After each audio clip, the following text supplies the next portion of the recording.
예, 박동성입니다. 사람들과의 관계를 우리가 어떻게 끌고 나가고 만약 해결책이 있다면 어떤 식으로 바라봐야 될까 하는 그런 데 대해서 좀 질문을 드리겠습니다. 근데 한국과 일본 사이를 보면은 뭐 다 전문가들이시니까 잘 아시겠지만은 고대 한일 관계는 뭐 명확하지는 않지만 그래도 근대나 중세보다는 더 관계가 좋았다고 생각을 합니다. 근데 일본인들이 이제 한국이라든가 한반도를 미워하게 되는 것은 2000년대 이후라고 생각이 돼요. 혐한이라는 것이 한일 관계 키워드로 등장하는 게 이제 2000년 전후가 되는 거죠. 그리고 일본 사회에서 본격적으로 이런 움직임들이 있고요. 제가 더 안타깝게 느끼는 거는 그러니까 한일 관계에서 중립적인 얘기를 하면은 까딱 잘못하면은 관계가 나빠집니다. 친일파로 몰릴 수도 있고요.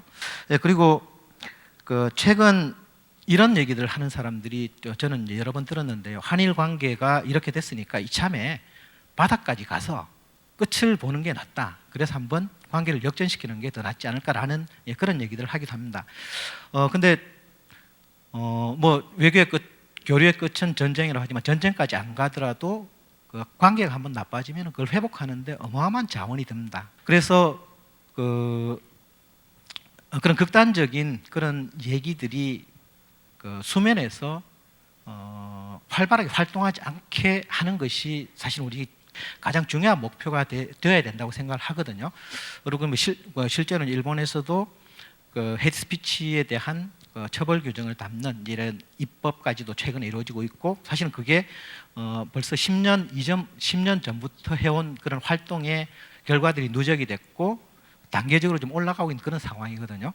그래서 한국에서도 사실 이제 그런 노력들이 같이 있어야 된다고 생각을 합니다. 호사카 교수님 같은 경우에는 좀 한일 관계, 한일 교류의 이런 가교 역할을 잘 해오시고 있다고 생각을 하는데, 그래서 그런 내용들이라든가 뭐 정치 경제학적인 그런 논의를 포함해서 이런 개인들 간의 관계들을 어떻게 구축할 것인가, 민간 외교를 어떻게 할 것인가 이런 문제에 대해서 고민을 많이 해오셨다고 생각을 하는데 이것은 이제 정치 경제학적인 관점하고 결합을 시켜서 어떻게 풀어갈 수 있는지 이런 말씀들을 좀 듣고 싶습니다. 네, 박돈성 교수님의 질문에 대해서 말씀드리겠습니다. 박돈성 교수님은 주로 한일 관계 개선에 대해서 한국 쪽에서 어떤 노력이 필요하느냐, 이러한 내용이라고 생각합니다. 현재 한일 관계가 나빠진 것은 최근에 이야기를 하면 2000년대 이후 일본 쪽에서는 교만이라는 내용이 시작돼가지고 한국을 싫어하게 된 그러한 상황 속에서 현재 한일 관계가 지금 최악의 상황이 되었다. 이런 말씀을 하셨는데 저도 이 부분은 동감합니다. 한일 관계가 최악의 상황에 된 곳에 대해서는 그 정확한 진단이 필요합니다. 그리고 현재 그 일본 안에서의 혐한 분위기가 어떤 식으로 만들어지고 있는지에 대해서도 분석이 필요합니다. 제가 생각하기에는 일단 결론적으로는 한국 쪽에서 설명이 부족하다라는 부분이 일본 쪽의 혐한이라는 것을 더 가중시키는 한 요인이 되고 있다. 그렇게 생각됩니다. 그 하나의 요인은 역시 아베 정권이 이러한 분위기를 조성시키고 있다라는 데 있습니다. 아베 총리가 여러 민간 방송에 출연하여서 한국에 대한 불만을 직접 말합니다. 예를 들면 한국은 약속을 지키지 않는 나라다. 한 번 약속한 내용을 깨고 그 다음에 새로운 목표를 일본에 제시하는 방법으로 계속 일본을 괴롭혀왔다. 이러한 이야기를 일본 총리가 방송을 통해서 직접 그 일본 국민들에게 호소를 하는 것입니다. 이 영향은 아주 큽니다. 그러니까 많은 일본 국민들은 한국은 한 번 약속을 한 것을 지키지 않는 국민들이다. 이러한 이야기들이 상당히 확대되었다. 확대 생산이 되었다. 그렇게 할 수가 있죠. 그러면 그거는 나라 대 나라 이상으로 민족성에 대한 혐오 이런 식으로 현재 옮겨갔다고 할 수가 있습니다. 아베 정권은 어느 정도 그런 식으로 일본 국민들의 여론을 한국이 나쁘다라는 쪽으로 모르기 위해서 계획적으로 그러한 혐한 발언을 아베 총리라든가 또 자민당의 고위 단직자라든가 또 일본 정부 내 장관들이 해오고 있다라는 사실이 있는 것입니다.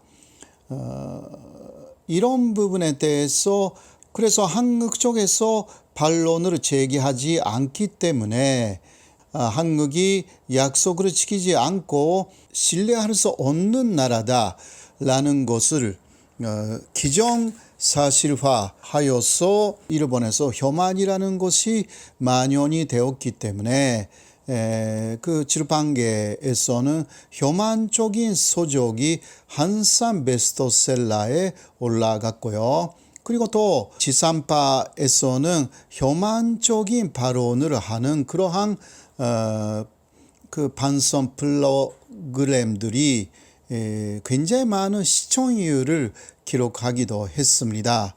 그래서 혐한이라는 것이 오히려 출판사나 방송사에서는 그 판매 부수나 시청률을 올릴 수 있는 그 안성맞춤의 이슈가 되어버려 가지고 반복되었다.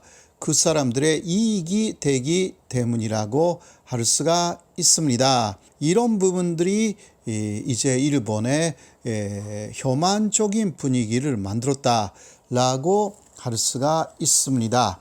그렇기 때문에 결국은 한국 정부가 특히 일본 쪽에서 말하고 있는 혐한적인 내용 또 그 근거가 되어 있는 역사적인 사실에 대한 인식이 프로파간다라는 내용을 실천적으로 조명해 나가는 것이 대단히 중요한데도 그런 것이 거의 이루어지지 않았습니다.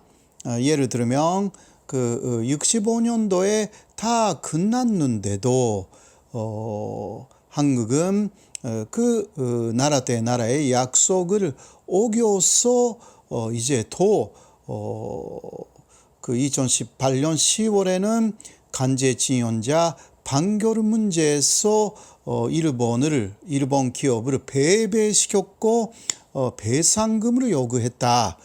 이거는 국가 대 국가의 기반을 흔드는 문제를 한국 스스로가 만들었다라는 그 일본 쪽의 주장에 대해서 65년도에 다 끝난 것이 아니었다라는 내용의 대대적인 그 여론몰이를 한국도 했었어야 되는데 그것을 하지 않았기 때문에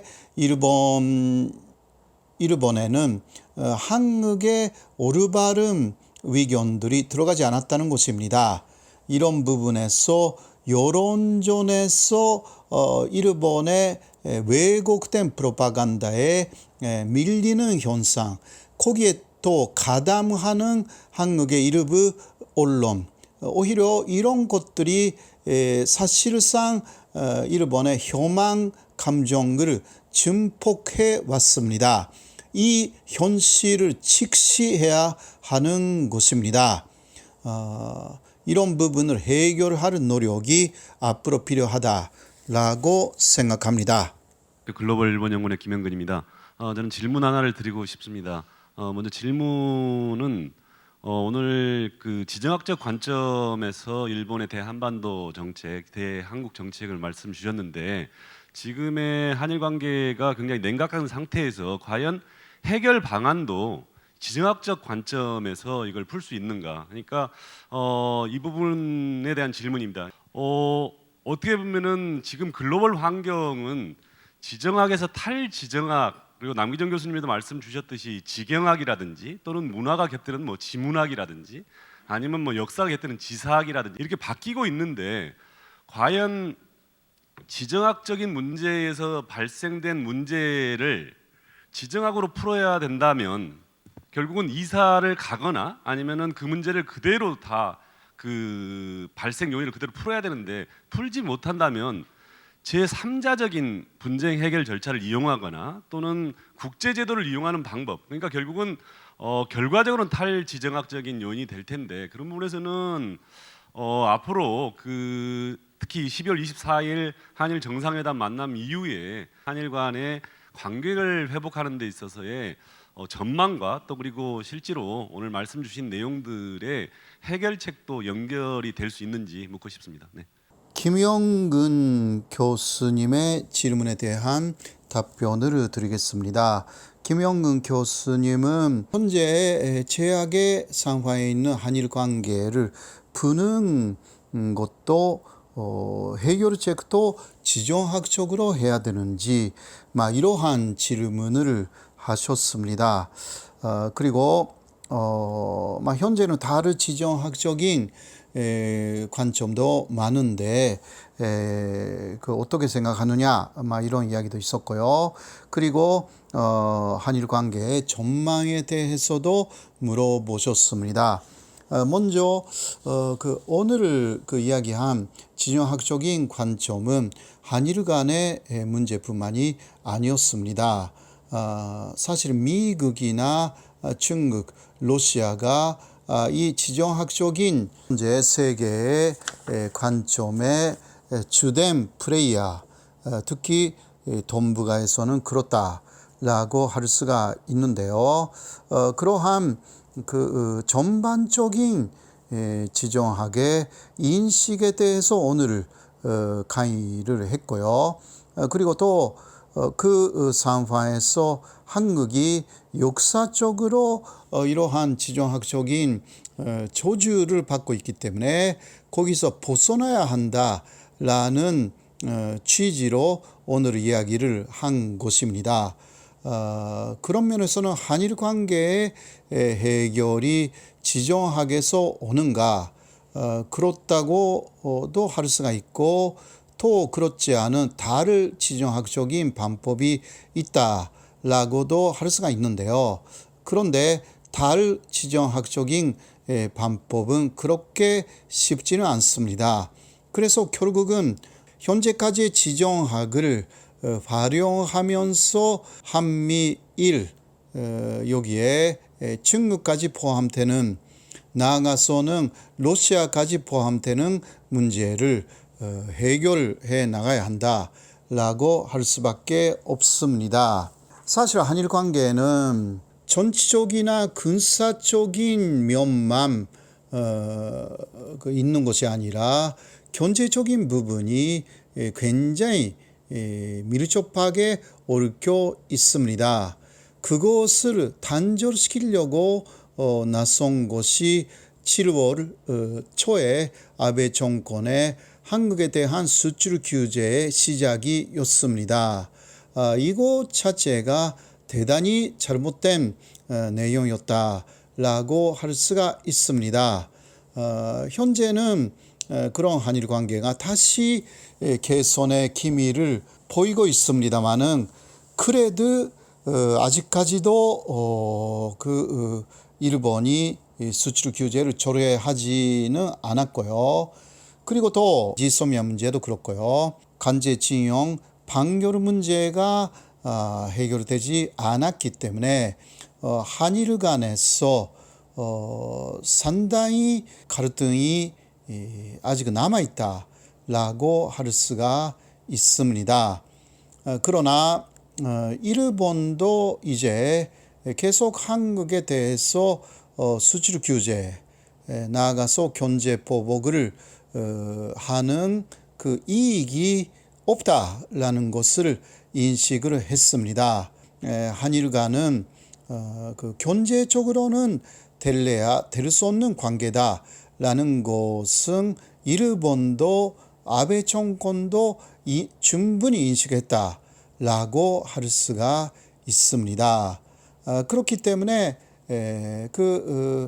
지정학적인 문제 해결의 첫 번째는 역시 경제적인 유대 관계를 계속 맺어 나간다라는 데 있습니다. 그러나 이번에 사태로 일본에만 위전하는 경제 정책은 그 일본이 또 등을 돌릴 때 대단히 안보적으로도 위험한 상황에 한국 자체가 처하기 때문에요.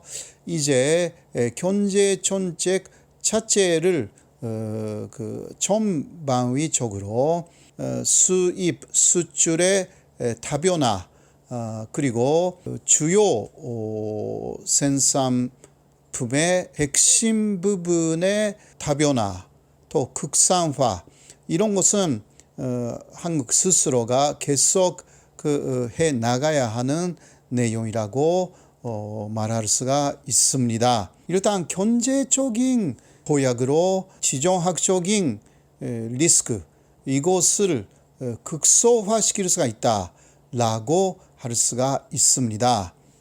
그 다음은 역시 남북 관계의 개선이라고 할 수밖에 없습니다. 문재인 대통령이 이야기를 한 남북 간의 철도 개통을 통해서 이제 시베리아까지 갈 수 있는 철도가 개통이 된다면 그 지정학적인 리스크도 훨씬 줄어들 것입니다. 일단 남북이 분단되어 있는 상황 자체가 이것이 지정학적인 리스크가 고조된 결과로서 그렇게 38선으로 분단되었기 때문에요. 이것을 해소하는 노력이 대단히 필요합니다. 그러나 이것을 해소하고 싶지 않는 주변 국가들이 있는 거죠. 결국은 일본이나 미국은 또 38선을 유지하는 것을 선호하는 세력들이 있고요. 러시아, 중국도 마찬가지입니다. 결국은 남북 간이 하나의 협의체를 만들어 가지고 그러한 지정학적인 분단이라는 요소를 극복할 수 있는 그러한 방향으로 한반도 자체가 움직여야 합니다. 이게 북한의 동의가 필요하기 때문에 쉬운 일이 아니고 북한하고 미국의 또 관계 개선이 필요하기 때문에 쉬운 일이 아닙니다.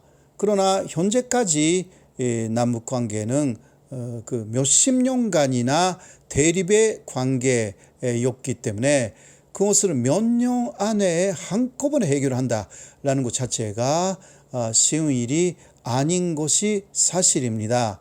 그러나 그런 길을 일단 한반도에서는 걷기 시작했기 때문에 걸음은 느리지만 목표는 남북의 평화 건전, 그리고 그 남북에 연결되는 일본이나 미국, 그리고 중국, 러시아의 또 한반도의 건전, 평화 건전, 이러한 내용을 통해서 결과적으로 한반도와 연결되는 국가들의 평화적인 건전이라는 세계 평화로 이어지는 길을 만들어 나가야 하는 것이 한국의 입장이고, 또 한국이 살아남을 수 있는, 그리고 한국의 문제를 해결할 수 있는 유일한 국제적인 방법이다라고 할 수밖에 없는 것입니다.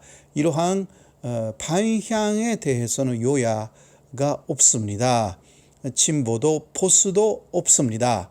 한반도의 운명이 그러한 그 분단 해소 그리고 남북 간의 평화 공정 나아가서 평화 통일 그것이 한반도뿐만이 아니라 일본, 미국 그리고 중국, 러시아까지 이제 평화 세력으로 바꿔 나가는 과정에서만 실현이 가능하기 때문에요.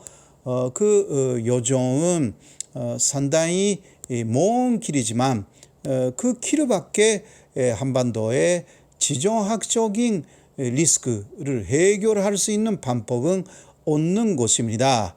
이에 반대하는 사람들은 한반도의 리스크를 계속 확대화시키려고 하는 그러한 세력이라고 할 수밖에 없습니다. 이 정도를 답변으로 하겠습니다. 네, 한일관계사학회 현명철입니다.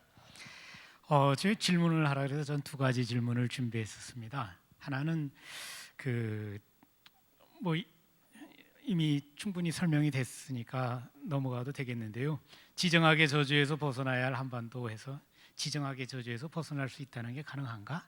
강대국 사이에 낀 우리나라가 갑자기 강대국이 된다는 언어의 유희도 아니고 하는 그런 생각에서 어떤 의미에서 이런 말씀을 하셨습니까? 하고 질문하고 싶었습니다. 그런데 충분히 토론 과정, 남기정 선생님하고 토론 과정을 통해서 저런 의미에서 말씀하셨구나 하는 게 이해가 됐습니다. 두 번째 질문은 처음에 들어갈 때 조선은 조일수호조교 1조에 의한 얘기입니다. 조선은 자주지방이며 일본국과 동등한 권한을 갖는다 하는 게 이제 조일수호조교의 일관인데요. 그럼 자유의 방이라고 이렇게 이제 하긴 하셨습니다만, 그리고 이거를 기재하는 데 일본이 성공했다라고 말씀을 하셨어요. 그러면 마치 조선은 우리는 중국의 속국이라 자주지방이 아니다 하고서 마치 안 하려고 막 했는데 일본이 한 것처럼 이렇게 이해가 될 수 있을 것 같아서 또 오해하실 것 같아서 말씀드리는 겁니다. 뭐냐면 일본은 자기네가 위의 나라라고 조약을 맺으려고 했습니다.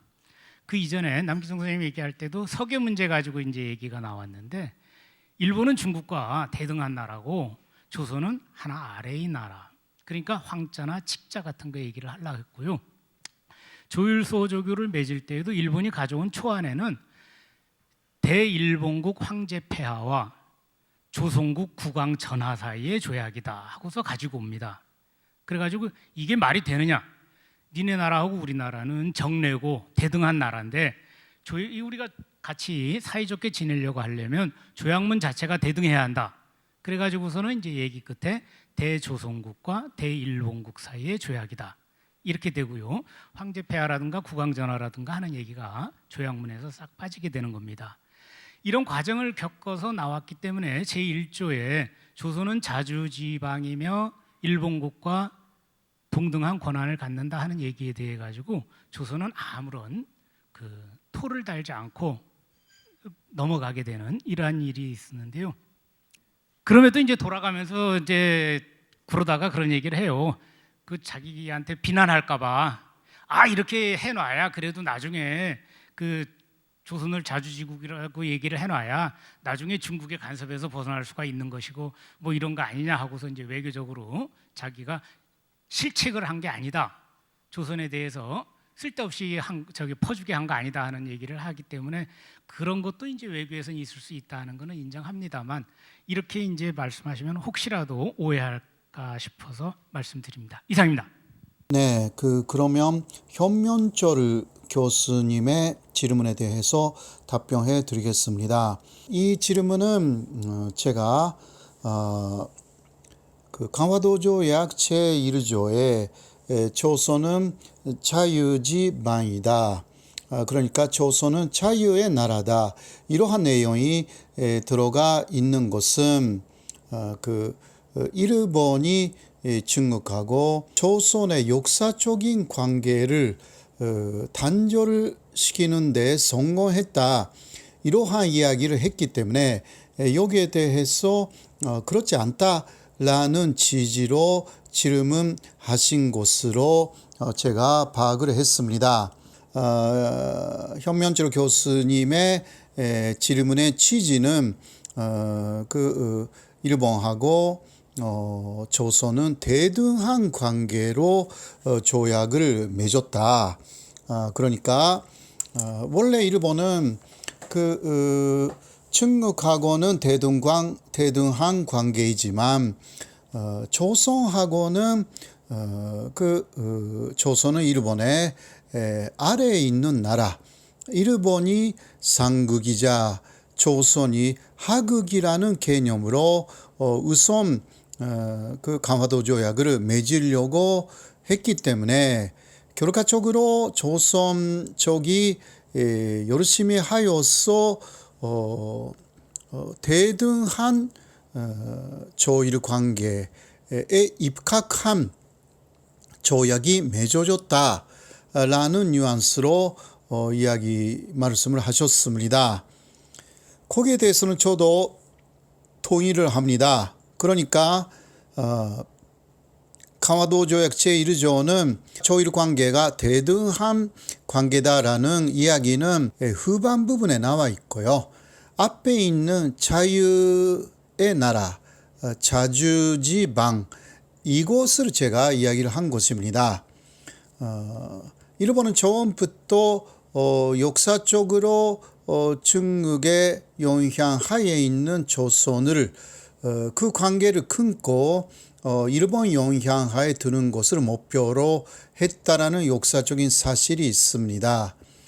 그래서 강화도 조약에 조선은 자주지방이라는 말이 들어가 있는 것을 보고 조선 쪽에서 단시 중국 촌나라에 이 조약을 받아들여도 되는지 이렇게 문의를 한 사실이 있습니다.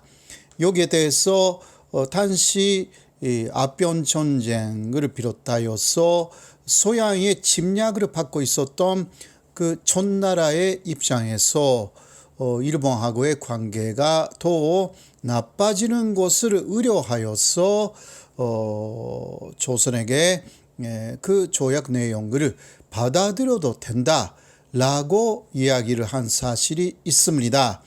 이런 사실만 봐도 일본이 역사적인 중국과 조선의 관계를 끊는 데 성공했다라고 볼 수가 있는 것입니다. 선문대학교의 이경입니다.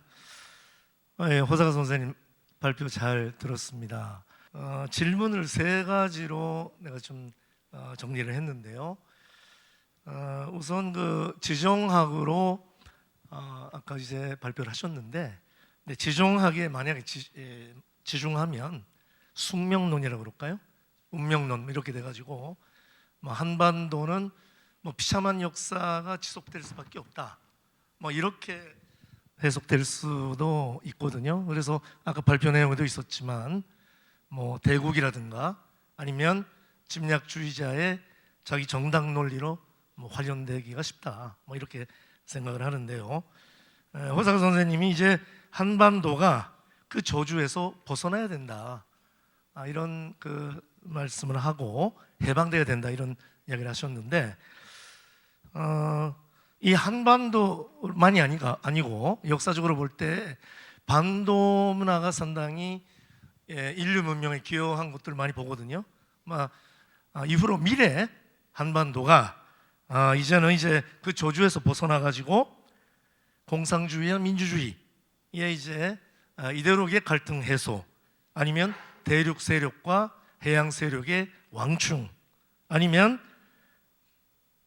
보다 이제 도서 문명과 대륙 문명의 그러한 결실 지역으로서 더더욱 이렇게 인류 문명에 기여할 수 있는 그러한 가능성이 있는 나라로 부각될 수 있는지, 그러한 그 이제 호사카 선생님의 생각을 좀 들어보고 싶고요. 두 번째는 미국에 대한 이야기입니다. 지금 재정학으로 보더라도 미국은 이제 해양 세력 편에 들어간다라고 이야기를 했는데 그동안 로일 전쟁 때는 같은 이제 해양 국가 영국과 하나가 돼가지고 일본 편을 들어서 그래서 일본 승리로 이제 이끌어갔는데 또 그것이 바로 한반도로는 식민지화를 이제 돕는 그런 역할을 미국이 했단 말이에요. 그러다가 2차 대전 때는 또 해양 국가로서 일본과 준도를 했는데 또 6.25 사변 때는 또 해양 국가로서 이제 북방 세력을 막는 그러한 그 역할을 이제 했는데요.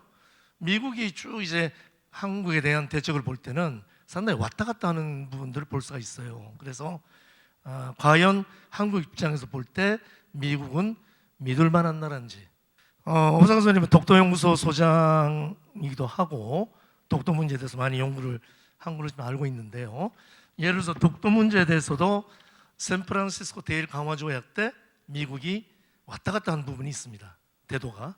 근데 그러한 부분이 일본이 지속적으로 그때부터 특히 독도 영유권 주장을 강력하게 주장하게 된 한 원인이라고 보는데요. 어떻게 보면 독도 영유권 문제는 한일 간만의 문제가 아니라 한미일의 삼국의 문제라고 생각을 하는데요. 근데 이제 미국이 독도에 대해서는 입장 표명을 안 합니다. 물론 왜 미국이 독도에 대한 입장 표명을 안 하는지 그거에 대해서 좀 자세한 이야기를 좀 듣고 싶고요. 그리고 앞으로 미국이 어떤 대항 정책을 펴야만이 한반도의 동일이라든지 아니면 발전에 기여할 수 있는지 이 부분에 대한 질문을 하고 싶습니다. 그리고 세 번째는요. 오늘날 한일 관계의 제일 중요한 요점은 일본의 지금 아베라고 하는 말하자면은 근대 시기 직전의 요시다 쇼인 그 사상을 정교화하고 또 이제 현대판 요시다 쇼인의 수제자로서 아니면은 그 요시다 쇼인 시대의 메이주신을 현대판 일본의 새로운 개혁으로 실현하고 있는 아베가 일본에 있다라고 하는 그런 부분인데요. 오늘 한일 관계 꼬인 그 원인이 지금 또 아베가 말할 때마다 주장하는 부분이 1965년에 합의에 입각해서 한국이 대처했으면 좋겠다. 65년 합의라고 하는 것이 알다시피 역사 방송이 없는 일본하고 그 당시 한국 정부가 경제 논리 아니면은 미국의 압력도 있었지만 그러한 입장에서 그냥 조약을 맺었던 그 후유증이 오늘날 다시 나타나 있다고 보거든요. 근데 차제에 일본이 강력하게 나오는 이 시기에 이제 문재인 정부가 역사 반성 문제 아니면 대법원의 판결이 거기에 대한 지적이고 말하자면 규탄인데 이걸 이제 한국 정부가 강경하게 나갈 필요가 있는지 아니면 그래도 아베가 지금 일본에 있다는 현실성을 감안하면서 다른 방도가 있는지 거기에 대한 이제 우리 오사카 선생님 답변을 듣고 싶습니다. 예, 이상입니다. 이기영 교수님의 질문에 대해서 답변해 드리겠습니다. 이기영 교수님은 첫 번째 지정학적인 입장에서 이 지정학의 조주에서 한반도가 벗어날 수 있는지 그 가능성에 대해서 먼저 물어보셨습니다. 이것은 그 현재까지 다른 질문에 대해서도 답변해 드린 바가 있습니다. 한반도는 그 해안 세력과 대륙 세력이 부딪히는 그러한 지정학적인 리스크를 안고 있습니다. 그러나 세계를 보면 반도 문화라는 것은 상당히 그 역사에 기여한 그런 문화이기도 하고요. 한반도에서는 그 이념 갈등 해소 문제가 있고 또 해안 세력과 대륙 세력의 갈등을 해소해야 되는 그러한 문제가 있습니다. 이런 것이 가능하느냐 라는 것인데요. 여기에서는 가능하냐라기보다 가능하게 만들어야 한다. 그러한 실질적인 노력이 필요하다라는 이야기를 하고 싶습니다. 문재인 정권은 여러 가지 비판을 받고 있습니다만은 그 남북의 역사적인 화해에 좀 더 다가가려고 한 정권이라는 것은 사실입니다. 물론 그 남북미 관계 속에서 지금 잘 되고 있지 않습니다. 이 부분을 그 북한하고 그리고 미국하고 협의해 나가면서 극복해 나가는 노력은 계속 해야 한다. 그렇게 생각합니다. 그래야만이 지정학적인 관점에서 리스크를 제거하여서 이제 해안 세력과 대륙 세력도 화해시킬 수 있는 한반도를 만들어 나갈 수가 있다. 그렇게 생각합니다. 두 번째, 그 미국에 대해서 질문이 있었습니다. 미국은 해안 세력으로서 로일 전쟁 때는 그 일본 편을 들었고요. 그 결과 한반도가 일본의 식민지가 되었습니다. 그러나 2차 대전 때는 일본을 패배시켜서 그 결과 한국이 그리고 북한도 독립할 수가 있었습니다. 그리고 6.25에서는 북한의 남침을 미국이 중심이 되어서 막아내고 한국을 이제 한국의 독립을 지켰습니다. 그러나 미국의 정책이 한반도에 있어서 상당히 일관성이 없다. 이러한 질문이었고요. 특히 산진적으로 볼 수가 있는 부분은 미국이 독도에 대한 입장이 사실상 샌프란시스코 조약을 맺는 과정에서 일관성이 없었고 왔다 갔다 했다라는 그 이야기를 하셨습니다. 여기에 대해서 어떻게 생각하는가라는 내용이죠. 독도에 대해서 조금 이야기를 하면요. 그 미국은 그 일본 쪽의 주장을 상당히 많이 받아들인 흔적이 있었습니다. 당시 샌프란시스코 조약 과정에서 한국의 이야기를 많이 듣지 않았습니다. 사실 그 샌프란시스코 조약이라는 것은 일본과 연합국의 조약이었기 때문에 그 거기에 한국은 적극적으로 참여하고 있지는 않았습니다. 그래서 일본 측의 주장을 미국이 들을 수밖에 없는 입장에 있었던 것도 있고 해서요. 일본은 상당히 교묘하게 독도는 역사적으로도 그리고 1905년 이후 시마네형 오키섬에 관할을 하에 있다. 이런 이야기를 하여서 미국이 그 부분을 많이 받아들인 내용을 확인할 수가 있습니다. 그 미국에 남아있는 그 문서로서요. 그러나 그런 것들은 그 연합국 전체 합의는 아니었습니다.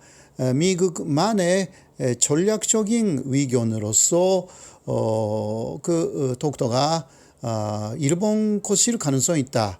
이곳을 그 라스크 소환이라는 소환으로 비밀 소환으로 남긴 사례가 있기는 합니다. 그러나 이것은 샌프란시스코 조약의 연합국들의 그 합의된 내용이 아니었습니다. 비밀 문서였기 때문에 한국에만 전달됐지만 샌프란시스코 조약의 결론이 되지 못했고 미국은 2004년 시점에서 달레스라는 근무 장관이 독도가 일본 영토라는 주장은 미국만의 주장이었고 그것이 공개되지도 않았다. 이런 식으로 또 문서에 남겼어요. 미국의 입장이 샌프란시스코 조약의 국제적인 합의는 아니었다라는 부분을 정확하게 했습니다. 현재 미국의 지명위원회라는 사이트가 있는데요. 상당히 권위가 높은 미국 지명위원회, 세계 지명을 결정하는 사이트 중에 굉장히 권위가 높은 사이트인데요. 54년 이후 현재까지 미 지명위원회는 독도의 주권국가, 정확하게는 시료 지배를 하고 있는 국가는 한국이다라는 것을 지명위원회 사이트에 올려놓고 있습니다. 54년 이후 미국의 입장은 독도를 지배하는 나라는 한국이다.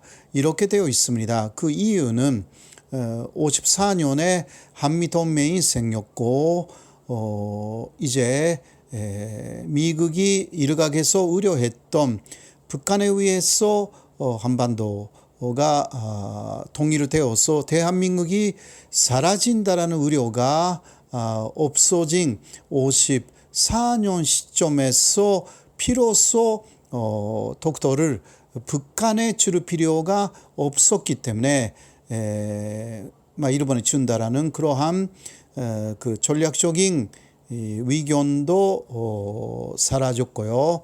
독도는 한국의 땅이라고 미국도 입장을 굳힌 상황이 있는 것입니다. 그러나 현재 일본하고 또 한국하고 미국은 양쪽의 동맹국이기 때문에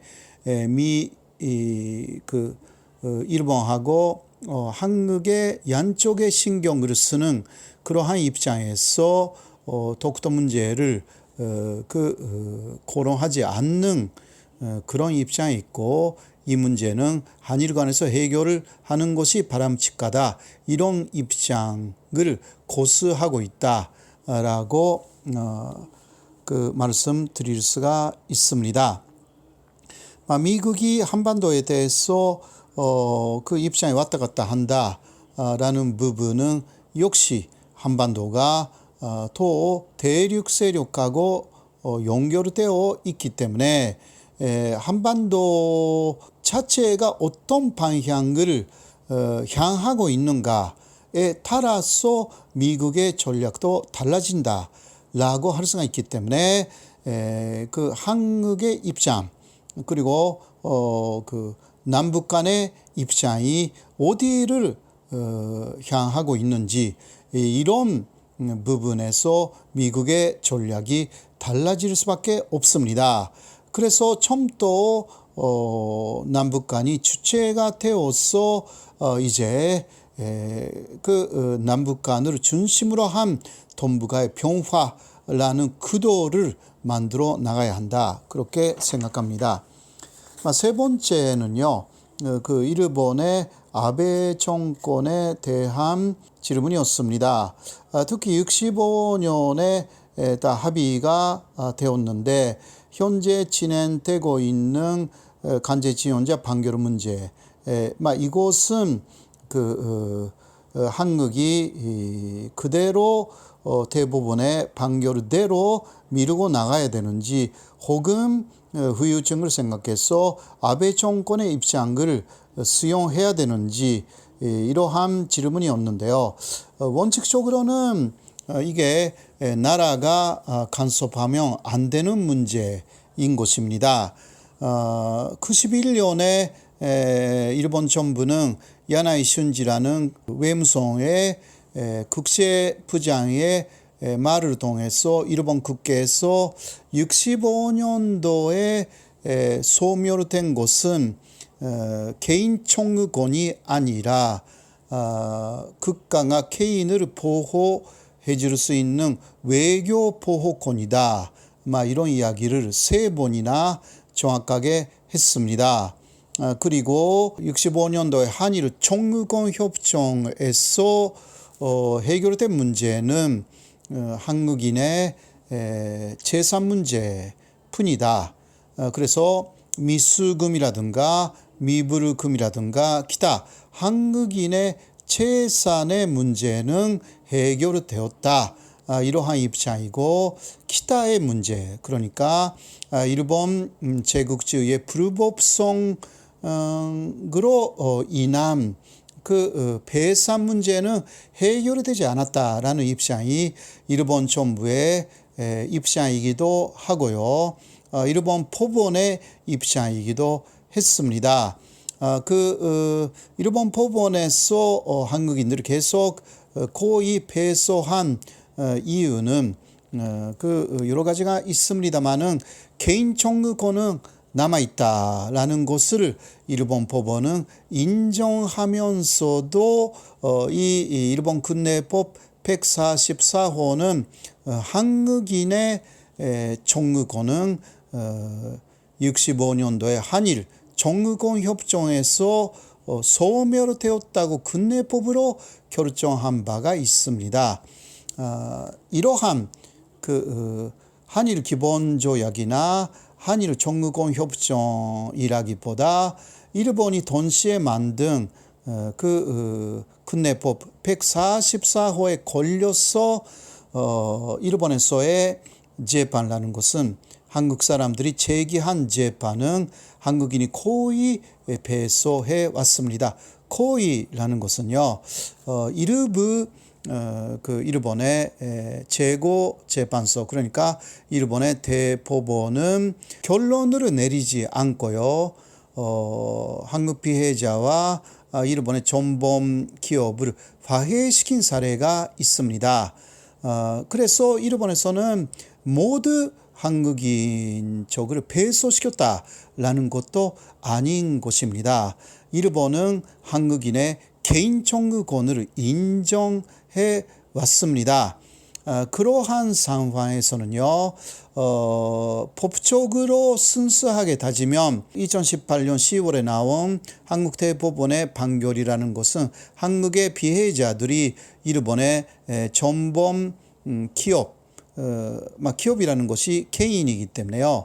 그래서 개인이 개인을 제소한 그러한 재판에 대한 결론이었기 때문에 거기에 개인 대 개인의 내용에 국가가 개입하는 것 자체가 잘못된 일이다라는 것이 이것은 법적에서는 상식적인 이야기인 것입니다. 그런데 그러한 내용을 아베 정권이 국가 대 국가의 문제다라고 국제 여론을 왜곡시키고 있는 부분이 있는 거죠. 그렇지 않고 이것은 개인 대 개인의 문제이기 때문에 일본 정부는 간섭하지 말고 이제 일본 기업이 결정해야 되는 문제입니다. 일본 기업이 선고 내용에 불복한다면 한국 내에 일본 기업들의 자산을 동결을 시켜서 현금화하여 이제 피해자들에게 배상금으로 지불하는 것은 법적으로 어떤 문제가 없습니다. 외교적으로 일본이 이것이 문제라고 소리 높이 항의하고 있는 것뿐인 것입니다. 물론 한일 관계라는 국제적인 관계가 있고 또 특히 극우파 아베 정권이기 때문에 이런 식으로까지 한국을 매도해 나가고 있는데요. 어떻게 하느냐라는 부분은 한일 간의 당국자가 어떤 식으로 해결하느냐 이러한 내용에 달려 있습니다만은 기본적인 내용은 한국 쪽의 입장에 잘못이 없습니다.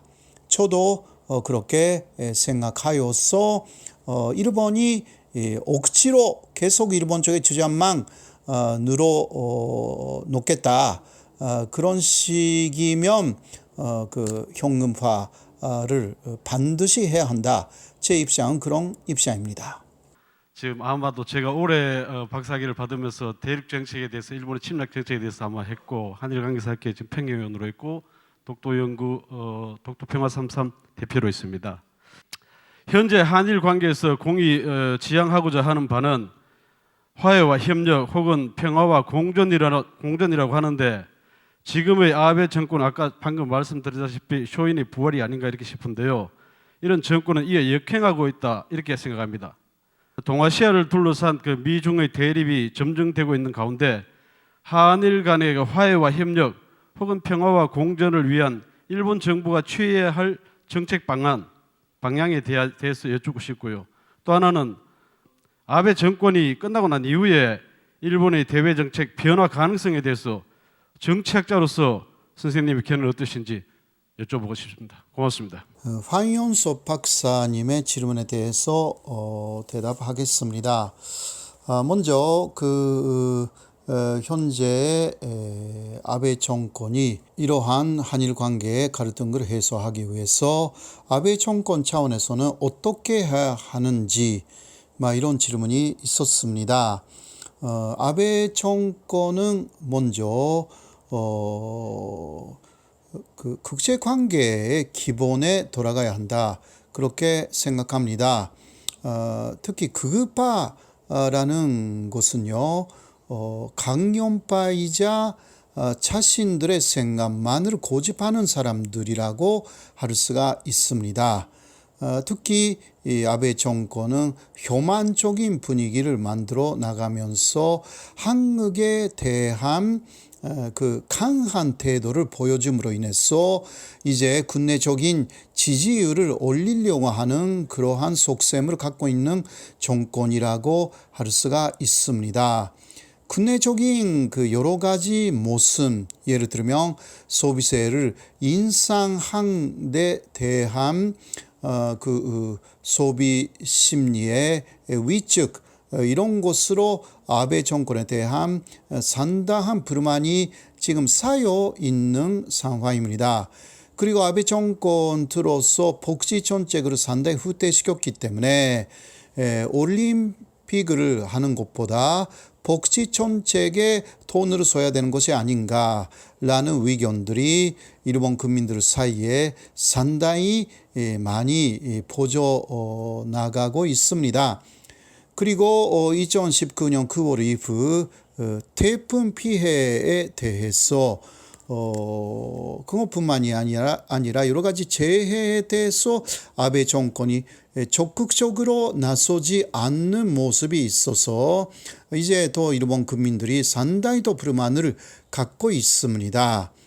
거기에 대해서 그 아베 정권의 각가지 스캔들에 대해서도 아베 전 자체가 계속 정확하게 말하지 않고 거짓을 섞으면서 답변하는 모습에 일본 국민들이 지금 상당히 실망을 토로하고 있고요. 또 요새는 코로나19 사태에 대한 아베 정권의 늑장 대응, 철저하지 않는 대응이 계속 이어지고 있어가지고 이제 일본의 보수 세력마저도 비판하는 상황이 없지 않아 있습니다. 자, 이러한 상황에서 아베 정권은 어떻게 해야 할까요? 뭐니 해도 국민들이 원하는 국민의 안전에 대해서 우선 정확한 정책을 세워야 하고 또 한일 관계가 나빠짐으로 인해서 일본 경제가 또 상당히 악화되었습니다. 한국 사람들이 일본 관광을 가지 않았기 때문에요. 홋카이도라든가 규슈 지방 또 규슈 지방 중에서도 대마도가 상당히 경제적으로 어려워졌습니다. 대마도는 그 재난 사태를 선포한다라는 이야기까지 나왔습니다. 또 오키나와도 마찬가지입니다. 이러한 사람들은 그 다음 선거가 있을 때는 자민당 아베 정권을 지지하지 않는다. 이러한 이야기를 서슴지 않게 하고 있는 것입니다. 결국은 아베 정권이 연명할 수 있는 방법 중 하나는 한국하고의 관계를 개선하는 데 있습니다.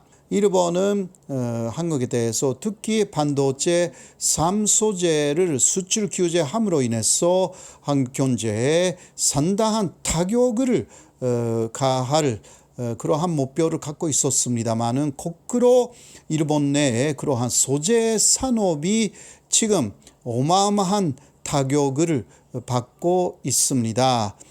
거의 90% 정도의 이익이 지금 사라진 상태라고 호소하는 일본 업체들이 늘어나고 있는 상황입니다. 한마디로 한일 경제 전쟁에서 현재까지 상황에서는 한국이 완벽하게 이겨버렸다라고 할 수가 있습니다. 그래서 알게 된 아베 정권은 지난해 12월에는 한일 정상회담을 일본 쪽에서 청해 가지고요. 이제 한일 관계 개선에 조금씩 나서고 있습니다. 그 사람들은 그 일본의 의파들 앞에서 한국에 대해서 약한 모습을 보여주고 싶지 않기 때문에 일본이 패배했다라는 그 이야기는 절대 말하지도 않고 언론 보도도 내지 않지만 한국하고의 관계 개선은 어쩔 수 없다라는 입장을 사실상 내보낸 것입니다. 그래서 지금 코로나 사태로 일단 중단이 되어 있습니다만은 자민당의 니카이 간사장은 1000명 정도의 경제인들을 서울로 데려간다라는 이야기까지 할 정도로 한일 관계 개선에 나서고 있는 것이 일본 정부의 입장이라고 할 수가 있습니다. 자, 일본 정권은 한국과의 관계를 무조건 앞으로 개선해 나가야 할 것이고요. 자, 아베가 끝난 후를 보면 포스트 아베로서 몇 사람이 그 이야기가 되어 있습니다. 현재까지의 상황으로 야당 쪽에서 통일 전선을 만들어서 다음 중의원 선거에서 자민당과 공명당의 연립 정권을 이긴다라는 것은 아직은 현실적이지 않는 것 같습니다. 그래서 여러 가지 스캔들의 문제로 아베 총리는 다음 그 선거를 치른 후에 바뀔 가능성이 충분히 있습니다.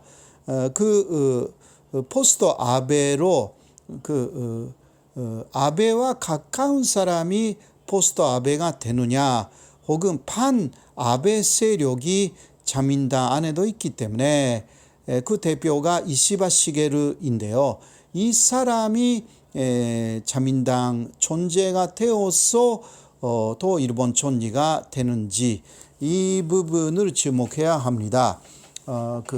판 아베가 아닌 친 아베, 예를 들면 키시다 후미오 현재 자민당 전조회장이라든가요. 키시다 몇 명 있습니다만은 아베파이면 좀 T 아베 총리가 그대로 상황 같이 존재하기 때문에 한일 관계의 그 개선이 그렇게 쉽지 않습니다. 그러나 판 아베가 되면 일단 자민당 안에서 특히 리베랄한 사람들이 한일 관계를 다시 구축하려고 노력을 시작하기 때문에 한일 관계에 대해서 어느 정도의 희망을 가질 수가 있습니다. 네, 그렇다고요. 그 이시바 시게르도 헌법을 개정하여서 일본군을 찬설해야 된다라는 데는 같은 의견을 아베 신조하고 갖고 있습니다. 그러나 기타 부분 아베 정권은 헌법 제9조를 개헌하여서 자위대를 일본군으로 바꾼다라는 그러한 생각 이외에 다른 헌법의 부분도 바꾼다라고 생각하고 있습니다. 대표적인 것을 하나 말씀드리면 헌법 제1조에 있는 일왕의 지위를 바꿔가지고요. 현재까지는 국민 통합의 상징이 일왕의 위치이지만 거기에 플러스 45년까지의 일왕의 위치, 국가원수라는 것을 추가하려고 하고 있습니다. 그렇게 해서 국가원수로 주대하여서 오히려 일왕의 권위를 이용하여서 일본 극우파들이 더 권력을 가지려고 하는 그러한 속셈을 자민당의 개헌안을 볼 때에 드러내고 있기 때문에 이런 부분은 이시바 시게르가 총리가 되면 좀 더 평화적인 방향으로 바뀔 가능성이 있습니다. 그리고 한국하고의 관계도 훨씬 좋아질 것으로 할 수가 있습니다. 그러나 자민당 존재가 되어서 그 다음에 그 사람이 보통 일본 총리가 되는데요. 이 과정은 간접적인 선거이기 때문에 국민이 직선제로 이제 총리를 뽑을 수 없는 그 상황에서 일단 현재 일본 여권의 역학관계, 여권 안에 있는 바보들의 역학관계를 지켜봐야 할 것 같습니다.